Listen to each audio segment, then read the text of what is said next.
विराजादिपौरुषः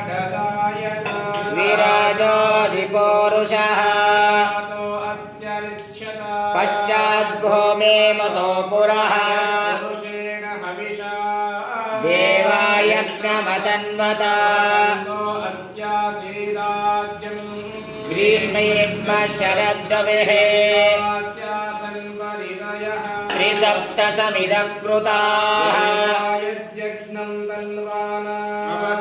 वरुषं पशुं पुरुषं जातमग्रतः साध्यारुचयश्च ये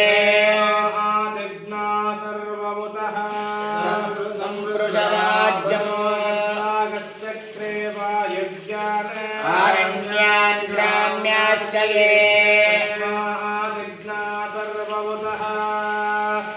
सामानि जग्निरे नागं जग्निरे तस्मादश्वा अजायन्त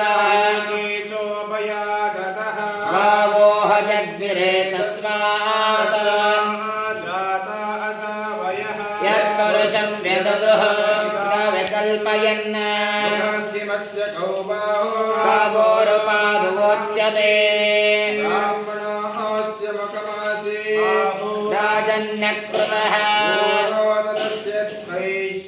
पद्भ्यागं शूद्र अजायत।